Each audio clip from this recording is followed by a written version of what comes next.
What's going on, gardeners? I hope you're enjoying my new channel, 2-Minute Garden Tips. I've uploaded a fair number of videos now, and I really hope you like the content. However, it's been brought to my attention that while I've been producing videos that show you little snippets of my garden, I haven't really given you the full tour of the property. So I want to take this opportunity and break format for a little bit and just show you my complete garden as well as my property and all of the different things that I have growing on, so you can see just what kind of property I live on and what I do in terms of edible landscaping and growing fruit trees and vegetables, so you get to know a little bit more about me and what kind of land I'm working with and how you can apply a lot of these tips to your garden as well. It's Sunday, November 14th, 2021, and I live on the southeastern coast of North Carolina around the Wilmington area, and we have not yet gotten frost, but it is more than likely that we will get our first frost in a few days, most likely Monday night or Tuesday night coming up. So I want to take this opportunity and show you my entire property and all of the different things that I have growing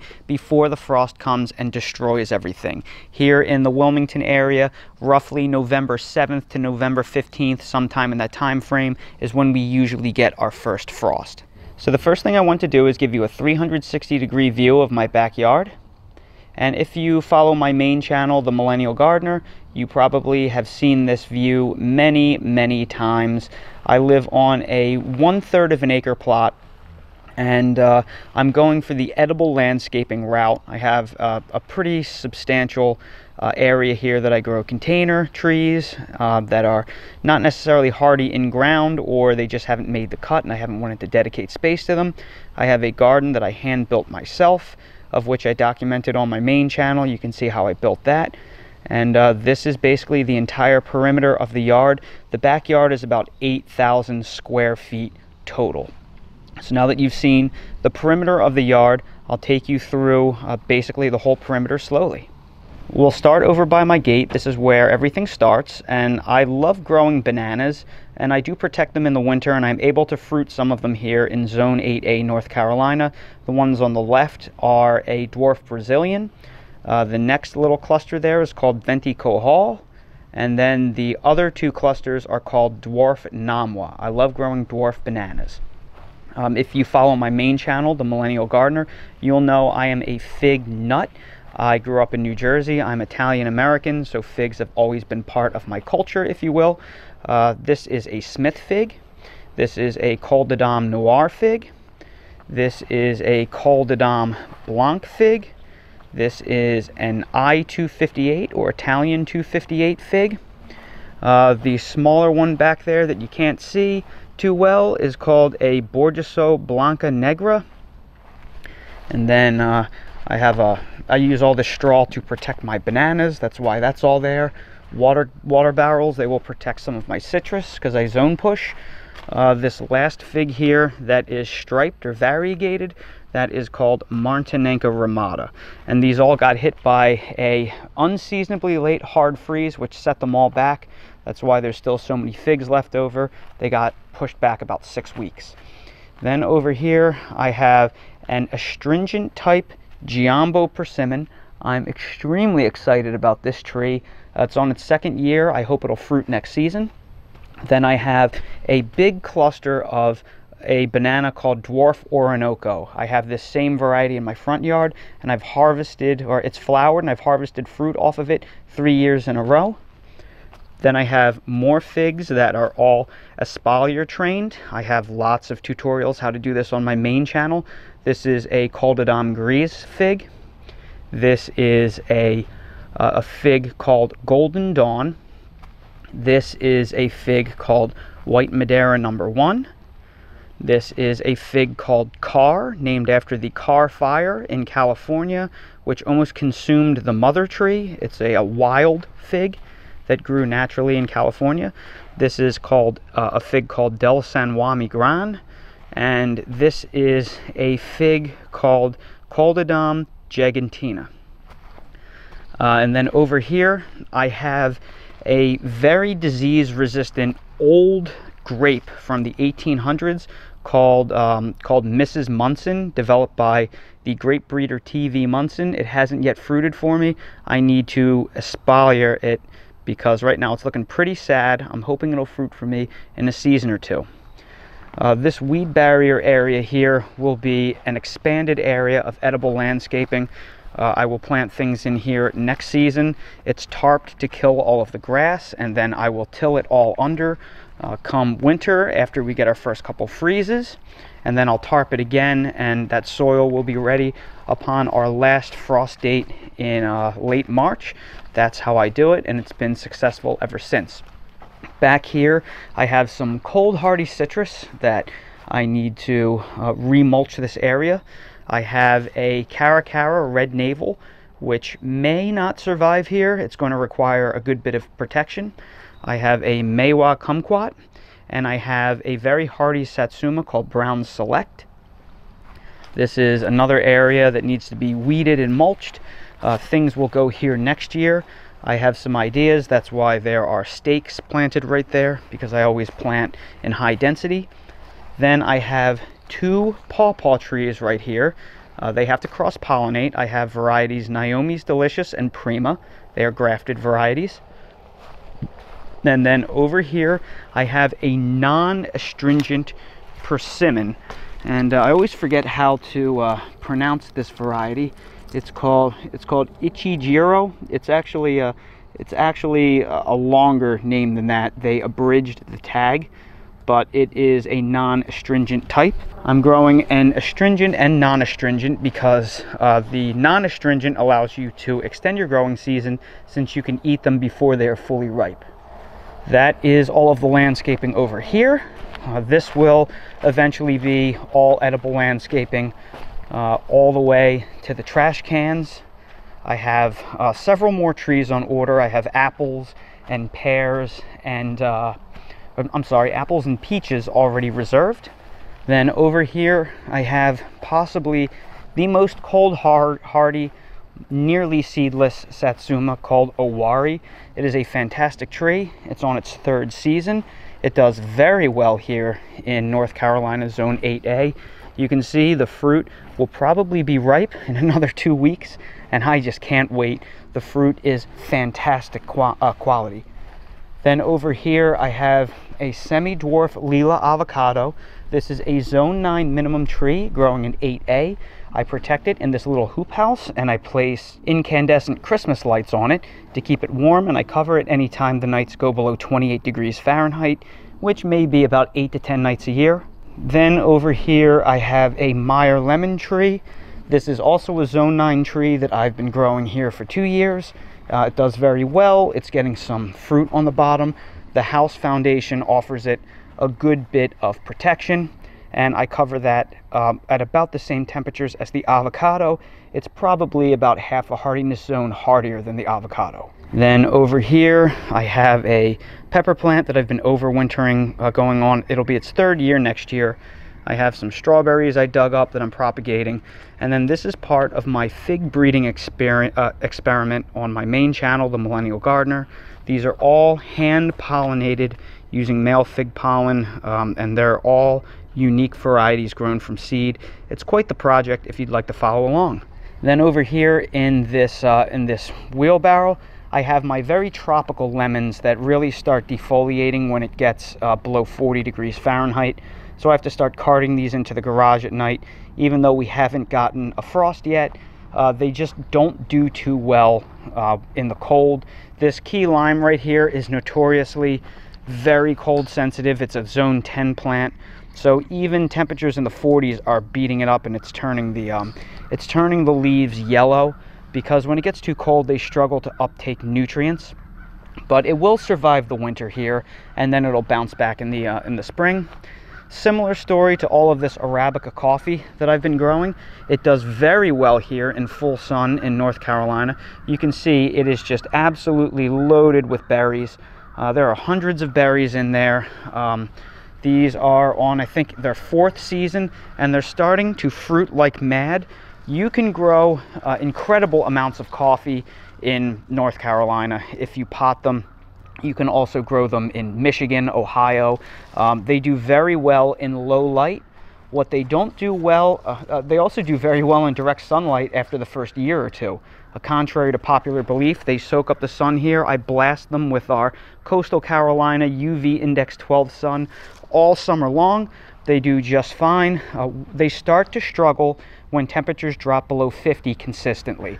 So in December, January, and February, all these beautiful green leaves are going to turn a sickly looking brown. They're going to develop nutrient deficiencies all around the sides of the leaves because I just cart them in and out of the garage. I cart them in at night and back out during the day once it's above 40. So they will get sickly, however, they will recover in the spring once temperatures get nice again and it gets warm. And I have 6 trees total. I have more over here. I bought a little plug off of Amazon for like $9 or $10, and I separated them, and I even gave a whole bunch away. They just grow great. They make a good indoor plant, and I have plans to build a sunroom in the future. They will eventually be moved into the sunroom to overwinter, and they should do even better then. Then over here I have all of my container figs. You have to trial figs in places that have wet summers because figs tend to explode in humid, wet weather. They're from the Mediterranean where it doesn't rain. So I always trial my figs for a year or two before I put them in ground to make sure that I like them. I'm running out of room for figs, so I'm being extremely selective. Some of these that are really good but not good enough to go in ground, they will be left in these larger black containers, and then other ones I probably will get rid of. Over here I have a blood orange. It's too cold sensitive to plant in ground here, but it does just amazing in containers. You can see how loaded it is. I probably should have thinned it, so I may have forced it into an alternate bearing season next year by being so greedy. And then here I have a cold hardy red lime, which is a cross between a Mewa kumquat and a Rangpur lime. These can survive down to possibly the upper teens. They are incredibly prolific and dwarfing. They make mad amounts of fruit, and the skin is completely edible. The skin is delicious. So it tastes even better than the flesh. So it's like a cross between almost like a sour lime and a sweet orange. You can actually eat them. They're a little seedy, but I really love them, and they're a unique fruit. So now that you've seen the whole backyard landscaping and this potted area on my weed barrier, I'm going to take you inside my garden. So here is the garden that I built completely from scratch. It's mostly made out of pressure-treated wood. It is fine to use copper azole pressure-treated wood in your garden. It is completely harmless to humans and plant life. It will not make you sick. They don't put arsenic in modern pressure-treated wood anymore. The pressure-treated wood myths are just that, a myth from a scenario that no longer exists many decades ago. Don't use wood utility poles and railroad tracks to build your garden beds, but when you go to Lowe's and Home Depot, the copper azole treated, pressure treated wood is fine. This is my pepper bed, one of 2. The overflow went in that pepper bed. Still a lot of peppers on here. I probably will not be able to eat them all. I'm going to have to do one more harvest or possibly tarp them. Usually if you tarp your beds to miss the first frost or two, you usually go a week or 2 without another one. So that's why I have this frost cloth out here ready to go just in case. You've seen several videos on my zucchini, but zucchini is a cucurbit and does not do well when nights drop below 50. So it's starting to get very sick and develop nutrient deficiencies. So are all of these cucumbers. Even though they haven't been frosted on, they really get sick when it gets cold out. So they are not as hardy as a pepper or a tomato. This is mostly an herb bed right here. This is thyme. I still have some basil that's getting sick in the cold. I have dill. Dill does very well up until about 25 degrees Fahrenheit. Parsley's good until about 10 degrees Fahrenheit. That'll grow all winter here. I still have my original cherry tomatoes that were planted way back in March. These are the Super Sweet 100s and the Sun Golds. Very tough plants. They survive all year here despite our horrible pest and disease pressure. And you'll see they are still fruiting, at least until they get frosted on, because I won't be able to protect these very well. Still delicious. Incredible. This right here is a volunteer watermelon. I probably won't ripen. This right here is volunteer garlic that I think the hardneck seeded last year. I have it coming up all over the place, so we'll see what that gives me. Very excited. These are my fall beds. I have lots and lots and lots of kale in here, 3 different kinds. I have lacinato, I have red Russian, and I have dwarf curly. You can see them all mixed in here. They're all great. I have red romaine, I have 4-season lettuce, I have broccoli, I have green cabbage, red cabbage. I have a celebrity tomato that is so heavy it just collapsed in a windy day, ripped the cage right out. It's a determinate, still loaded with tomatoes that probably won't ripen, but that's okay because I have this retractable hoop house that I showed you how to build on my main channel, and this will be frost proof for a little while, and I still have lots of Bella Rosa tomatoes under here that are ripening. Very excited about that. I may be able to have tomatoes into December here. So looking pretty good. Really easy $40 or $50 build, just made out of UV resistant electrical conduit and some 2-hole straps and some PVC clips and a cheap $20 piece of agricultural fabric. So really great stuff. Over here I have some string beans that are starting to get sick in the very cool nights. They were kind of tough. Not really liking this variety. I bought all that much. But the snap peas, or the snap peas on the other hand, fantastic. Love them. I still have some watermelon and pumpkin hanging on here that haven't been killed yet. I need to pick these very soon before it freezes. And then I have beets, I have radishes, carrots, more carrots germinating under this board. Then I have asparagus. This is their first year, and the asparagus has largely grown very, very well. You can't harvest it its first year. I will be able to have a light harvest next year and a full harvest the 3rd year. Sweet potatoes. Oh, sweet potatoes. They grow like weeds in the Carolinas, virtually invincible to everything but freeze. Then I have kale that is literally a year old. This is the lacinato type. It's still growing. It's looking great. Really difficult to kill. Survives the horrible heat here in the summer. I have more zucchini that I planted back in April, barely holding on, covered in powdery mildew. It's too cold at night for the zucchini, for the cucumbers, for most of the tomatoes. You can see how terrible the zucchini is all looking, but that's okay because I have another round of cherry tomatoes here, still doing fantastic. Again, Super Sweet 100 and Sun Gold, probably the best tomatoes out there if you love cherry tomatoes. So this is the extent of my garden. Many of my beds are in the process of sleeping or ready to go to sleep. So once we get our frost, a lot of these beds will be put to bed for the winter. And the last thing I forgot to show you were the beds outside of my garden. These are loaded with 2 different kinds of strawberries, Quinault and Albion. The Albions are over here. They are just phenomenal, delicious, sweet, smaller to medium-sized strawberries, and the Quinaults are medium to large. They weren't good the first season. They were a little bit sour, but the second season, just incredible. And then I have a bed over here that I like to grow sunflowers in the spring to try and bring some pollinators into the garden. Obviously that's done for the year.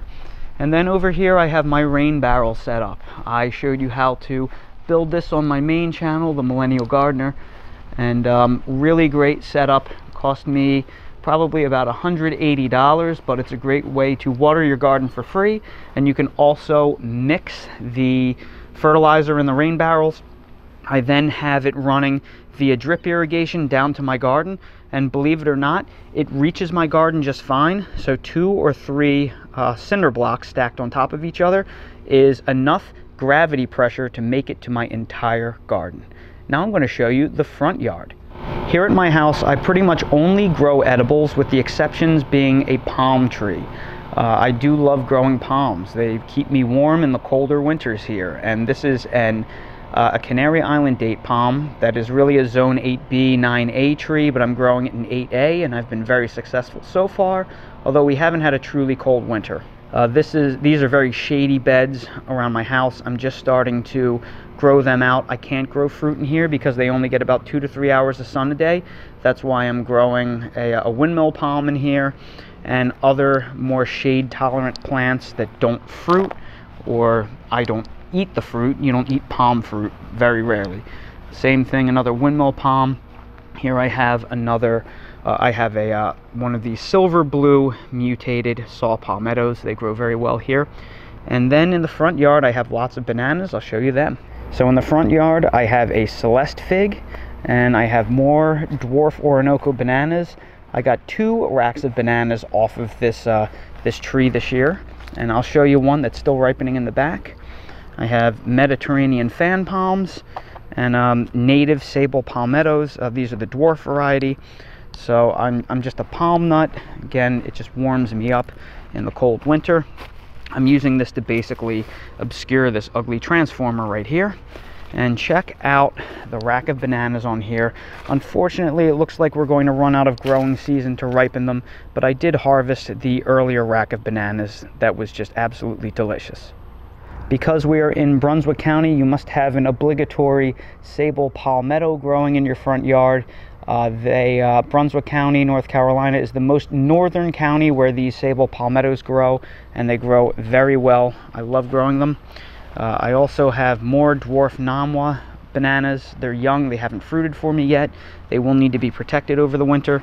And then I have some alocasia, I have a needle palm, I have some cold hardy, non-edible blood bananas. And then I have more windmill palms in the front of the house. I'm a big fan of growing windmill palms. They can survive to about 5 degrees Fahrenheit very briefly, so they're pretty bulletproof here in North Carolina. And then as I walk around the other side of the house, I have the east-facing wall of my house. This will not get the strong afternoon sun, so it's the perfect place for me to grow blueberries here in my very warm, oppressive summers.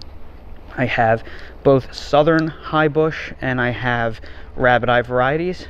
These 3 right here are the southern high bush type. And then I have a Feijoa, also known as a pineapple guava. This is a beautiful, unique, delicious fruit.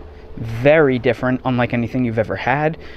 These will tolerate to about 5 to 10 degrees Fahrenheit.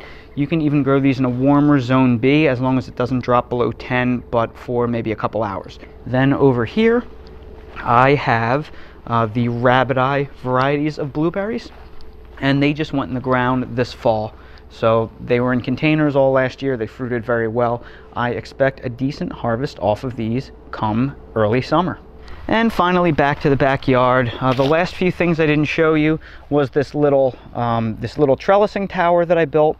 Kind of a fun experiment to grow some cucumbers and some small melons up. But it was just a trial. It got too cold too fast. I only got maybe a handful of cucumbers off of here. But this will be awesome to grow things up come spring. Then in the back, the last thing that I didn't show you were my blackberries and raspberries. And the big blackberry plants that are right on the end here, that is called a Prime Arc Freedom. They fruit on the primocanes, so they will fruit for you very first year, which is amazing. They have huge fruits. They are thornless. I recommend them highly. They are really great. Then over here, I have a raspberry. I believe it's called Royalty. I did not like this at all. I've kind of let this area fall into disarray. I'm probably either going to rip this out or give it one more chance. And I really need to clean up all the weeds here and give everything compost and mulch to settle down for the season. Then this funny looking bush right here is a Tayberry, which is a hybrid between a blackberry and a raspberry. Haven't gotten any fruit off of that yet, but I can't wait to try it when it does fruit for me. And that right there is a relatively quick, relatively efficient tour of my entire garden and entire yard, so you can see all of the different things that I have growing on. Now, like I mentioned, I do have all of the tutorials on how I planted all of these things and how I raised them and fertilized them on my main channel, The Millennial Gardener, where I cover everything in great detail. So if you haven't followed along with that channel, I invite you to follow along with that channel as well for more detailed videos. Now, I had this house built from the ground up. I purchased the land, I had the house built, so I've only been here for about 3 years, 3 years and a month and a half to be exact. So there was nothing here at all 3 years and 3 years and 6 months ago. It was just woods. It wasn't even fully cleared yet. So this is a work in progress, and I'd say I'm about 70% done, but I'm going to add a lot more as time goes on. Like I said, I'm going to add apples. I'm going to add some Asian pears. I'm going to add some peach trees. Many of these things are on order. And there's plenty more of other things that I'm going to add, like some more figs, and I'm going to also add probably some more exotic cultivars and less common things, some rarer grapes, some rarer vines, and probably more tropicals in containers, because I really love a taste of the tropics, especially in the wintertime when it gets pretty cold here. So everybody, I sure appreciate you sticking around for this tour. I know this is a much longer format video than I usually make on this channel, but I know many of you like these kinds of garden tours so you can get to know the gardener and their land and what their interests are and what they have growing on. And I will probably follow this up with another garden tour in the spring. There's not much to see here in the winter aside from some of the citrus plants, so once things start waking up again, you can see how the garden changes and how it looks when the breath of life comes in March and April here on the southeastern coast of North Carolina. So everybody, I sure hope that you enjoyed this tour. If you did, please make sure to hit the like button and ring that notification bell so you're notified when we post more videos, mostly of the shorter type. If you're curious about any of the products that I use to grow all of these different things, they're all linked in the video description in my Amazon storefront. So check that out if you've never noticed that. And I also have a link for a spread shop down there where I make custom-made merch, graphics, and it helps support the channel if you're interested. So everybody, once again, thank you so much for watching, and I hope to see all of you again on the next video. If you're new to the channel, please consider subscribing and hitting the bell to receive new video notifications, and check out our Amazon storefront and spread shop in the video description for a list of the gardening products I use and awesome custom designed apparel and other gear. Your support is greatly appreciated.